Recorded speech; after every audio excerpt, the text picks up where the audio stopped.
ايه رأيكم بقى في العيش دوت؟ انا عايزة بقى اعرف رأيكم بجد بجد. انا مش مصدقة ان انا قدرت اعمل العيش البيتي بتاع الفلاحين، اللي بيحتاج له فرن غاز وبيحتاج له مطرحة وبيحتاج له ايه تاني يا ربي، ويعني حاجات كده غريبة كده. كنت بشوف الحاجات دي، انا عايزة اقول لكم انا بعشق عيشة الفلاحين واكل الفلاحين، بعشقه بجد بجد. فكنت دايمًا أشوفهم بيعملوه. المهم أنا إيه يعني، بقى لي فترة عمّالة أفكّر إن أنا أعمل الموضوع ده، أعمل العيش ده.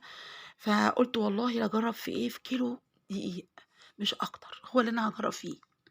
طيب قعدت فكّرت كده مع نفسي، أنا لمّا باشوفهم بيسووا في قلب الفرن بتاع الأول، بس الأول نسمّي ونصلّي ونبارك كده على سيدنا محمد عشان ربنا يبارك لنا. فكّرت قُلت طَب ما هُم لمّا بييجوا يحطّوه في الفرن الغاز بتبقى النار عالية من الجناب، فالنار دي شبيهة الشواية. طيب ما أنتِ ممكن تعوّضيها بالشواية يا رانيا بتاعة البوتاجاز.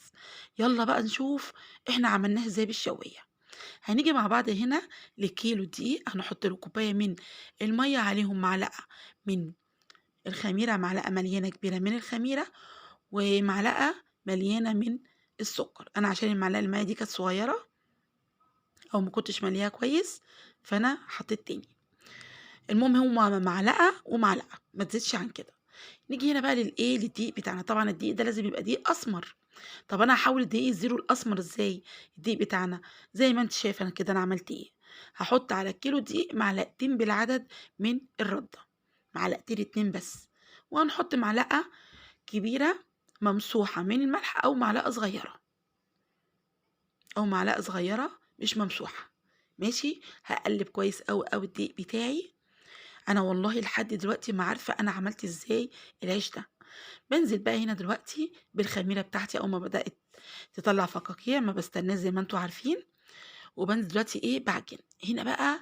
هنا بقى زي ما بيقولوا إيه، هنا الخطر. كُلّه بقى قعد يقول لي: "أنتِ أكيد اتجننتِ، أنتِ مش ممكن توصلي لده أبدًا." فقُلت يالّا أنا دخلت وشمّرت، وعايزة أقول لكم كان في الوقت ده كنت حوالي الساعة 03:00. شمّرت ودعيت ربنا وقُلت له: "توكّلت عليك أنت يا رب." ورُحت جايبة المَيّة الدافية بعد ما حطيت الخميرة، وبنحط بقى طبعًا بتحط مَيّة بالتدريج. المفروض إن العجينة بتبقى طرية زي ما أنتِ شايفة كده، شايفاها عاملة إزاي في إيدي؟ بتبقى طرية أوي وبتلزق أوي، شايفين عاملة إزاي؟ طيب لو أنتِ رجعتِ للفيديو بتاع الزلابية اللي أنا كنت عاملاه، العجينة كانت تشبه له. أنا كنت باعمل كده بنفس اللَّت ده، لازم تفضلي تمسكي العجينة وتفضلي تلِّتي فيها لحد ما تدّيكِ عرق وتنعم معاكِ. شايفين هي مع الوقت عمّالة إيه، هي بصراحة هتاخد منِّك وقت شوية. أنا أول مرّة أعرف يعني إيه لَت، أنا بقيت أشيل وأهبد. أنا كده لمّا باجي أعمل المعجنات على الرخامة وآجي يعني أعجن العجين العادي على الرخامة، بافضل أهبد فيه، باشيله وأهبد فيه، فبيدّيني نتيجة أفضل وعرق إيه اللي أنا عايزاه. فأنا جات لي الفكرة من هنا، بقيت أشيل وأهبد. بُصّوا مع الهبد ومع كل ما تيجي تلِتّي وتشيلي وتهبدي وتشيلي وتهبدي، بدأت إن هي تسيب إيدي، العجينة نفسها بدأت تسيب إيدي أكتر من الأول. هي دلوقتي خلاص نعمت معايا وادّتني المَطّة اللي أنا عايزاها، اللي هو إيه، اللي هو العرق. باجي دلوقتي واروح جاية راشة عليها رشة بسيطة أوي من الدقيق اللي معايا واغطّيها، شايفين الخمران؟ بتغطّيها لحد ما تخمر، تحفة. لازم أمّا نيجي بقى نفرد، هنفرد على ردّة ضروري.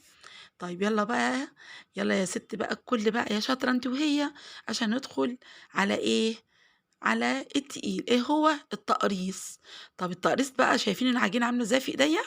من غير أي حاجة، إيدي ولا بلّيتها حاجة ولا حطيت على طول في العجين كده، شِلت ورُحت حاطاه في قلب الدقيق، ومن الدقيق هاحاول بقى إن أنا بإيدي التانية تبقى نضيفة، إيدي التانية ما يبقاش فيها أي حاجة. إيدي التانية هاحاول إن أنا أساوي الكورة بيها، وأنزل أهو شايفين؟ وأنزل على الإيه، الردة بتاعتنا، شايفين؟ أنا مش هاقول لكم إن أنا شاطرة، خلّي بالِك أنا بُصّوا أنا باحب الصراحة. الحقيقة إن أنا أول مرّة أجرّب التجربة دي وأعمل يعني أعمل العيش البيتي، يا نهار أبيض! شايفين؟ معقولة أوصل للعيش البيتي وفين؟ وخلّي بالِك ده على البوتاجاز. طب يا رنا أنتِ مش قُلتِ الشواية، هتشوفي دلوقتي معايا يا قمر هنسويه إزاي. المهم بعد كده بتبتدي بقى تخلّصي كل الكمية. أنا والله الكمية بتاعتي عملت معايا 11 رغيف. أنا عايزة أقول لكم ولادي يعني اتفاجئوا. أنا كنت باعمل الفيديو دوّة، وكنت باعمل معاه في نفس الوقت تاني يوم، يا رب آسفة، لأ، ده كان قبليها القُرَص. فأنا قُلت، فجوزي قال لي: "أنتِ إيه يا بنتي صفّرتينا البلد، أنا مش مصدّق إن أنتِ اللي عملتِ حاجة زي كده." أنا والله عايزة أقول لكم أكتر فيديو أنا سعيدة بيه بجد، بجد، وفرحانة أوي، أوي، وخلّي بالكم أنا هاعمل معاكم تاني وتالت، هاجرّبه مرّة و2 و3. دي أول مرّة. أنا المفروض إن أنا أول مرّة أعمل حاجة زي كده، أعملها الأول مع نفسي أهو. شوفوا طلع معايا كام رغيف. أنا غلطت أول غلطة هنا، لمّا جيت سِبته وغطّيته، سِبته اختمر جامد، فلزق في بعضه. المفروض إن أنا ممكن أسيبه 10 دقايق بس، مش أكتر. أنا باورّيكم إن أنا فردت كام واحد أهو. بقيت أشيل الكورة بالسكينة، أقطعها بالسكينة وآخُدها. هي عذّبتني في الأول بصراحة. وأفرد على الردة. بُصّوا بقى أنا باشيل إزاي بقى. طبعًا هو المفروض إن أنا دي مش الطريقة اللي أنتِ بتشيلي بيها. أنتِ بقى خلّيكِ شاطرة أشطر منّي وحاولي بقى يعني أنا هاحاول المرّة الجاية إن شاء الله وأنا باعمله أعمل الطريقة بقى اللي يعني مش هاقول إن هي. هاحاول يعني أقلِّد آآ الأمارات الشطّار اللي هُم بيعملوه. يعني بُصّوا الله يبارك لهم بجد، الله يبارك لهم. هي الصراحة دي جارتي الله يبارك لها حبيبة قلبي. هي بتعمله يعني وبتبيعه وكده. فأنا بصراحة قعدت معاها في مرّة ف بس فكرة التسوية دي اللي جات لي كده مع نفسي. أهو شايفين النار، أنا وريت لكم النار، معلش هي العين يعني المسافة كانت بسيطة أوي، مش عارفة ليه. أهو باحطه دلوقتي على النار لحد ما يشمّع أهي. النار بتاعتنا أهي، لحد ما يشمّع بس، وبعد كده بادخّله تحت الشواية واغطّي. أول رغيف طلع. أنا مش هاكدب عليكم وأقول لكم إنه كُلّه اتنفخ، بس أهو بدأوا يعني هو بدأ معايا يتنفخ من حوالي تالت رغيف أو رابع رغيف تقريبًا. بُصّوا أنا كنت راضية بأي نتيجة. المهم إن أنا كنت راضية إني مش مصدّقة إن أنا عملت العيش ده. إن أنا قدرت أوصل للعيش ده، العيش البيتي الفلاحي اللي أنا باموت وباعشقه، عشق الدنيا، عشق السنين. باحب العيش ده جدًا. فقدرت فعلًا إن أنا أوصل وأعمله. بجد أنا لحد دلوقتي مش مصدقة والله العظيم. والنتيجة كانت مبهرة للبيت كله، وكله طلب مني إن أنا أعمله تاني. وإن شاء الله، إن شاء الله مش هتبقى أول مرة بأمر الله. بُصّوا الجمال، ما فيش طبعًا أنا بعد واحد شايفين بقى ده اتنفخ إزاي؟ ده اتنفخ معايا. وفي 3 تاني اتنفخوا أو 4 اتنفخوا. فأنا للأسف ما كنتش عارفة أصوّر التليفون كل ما أقرّبه من البوتاجاز ألاقيه ولّع، يبقى ملهلب في إيدي، ما كنتش عارفة أعمل حاجة. شايفين الجمال؟ بذمتكم حد يصدّق إن الطعامة دي معقولة؟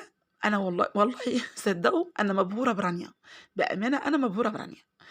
فبجد، بجد يعني مش ولادي بس اللي اتبهروا، أنا اللي كنت مبهورة أكتر منّهم. أنا طول الوقت أقول لهم: "إيه رأيكم؟" قعدوا يقولوا لي: "أنتِ يا ماما فعلًا بهرتينا، بس أنتِ في إيه؟" كنت مش عارفة من فرحتي، ما كنتش عايزة العيش يخلص عشان أفضل شايفاه. إيه رأيكم بقى في الجمال ده؟ طبعًا هتقولوا رانيا رغاية أوي النهارده، رغِت أوي، أوي. أنا والله بصراحة عايزة أرغي أكتر وأكتر من جمال العيش بتاعنا ومن حلاوته ومن نضافته. كفاية إنِّك أنتِ اللي عاملاه بإيديكِ. الله أعلم اللي بيعمله دوّة إيديه شكلها إيه. بينخل الدقيق أو ما بينخلش الدقيق. وطبعًا الفيروسات اللي نازلة ربنا المستعان وربنا يرحمنا من اللي إحنا فيه. فما حدش يعني دلوقتي عنده ضمير. ما فيش حد هيخاف على ولادِك أكتر منِّك أنتِ. شُفتِ الجمال ده؟ ما فيش أحلى من كده. إن شاء الله هاعمله معاكم تاني. وإن شاء الله، إن شاء الله هاحاول بس أشوف حل لموضوع الكاميرا اللي أنا كل ما أقرّبها دي تبقى سخنة. لإن أنا عايزة أجيب الرغيف يعني هو بيتنفخ كويس. لإنها كل شوية كان التليفون يطفي منّي مش عارفة ليه. بجد والله أنا مبهورة ومبسوطة جدًا، جدًا، جدًا. وبجد أنا تعبت أوي، أوي، أوي في الفيديو ده. ومش يعني أنا والله مش عايزة أقول لكم أنا مظلومة قد إيه في موضوع اللايك. فيا ريت، يا ريت يا جماعة ما تنسونيش باللايك والاشتراك بالقناة عشان يوصلكم منّي كل جديد. والسلام عليكم.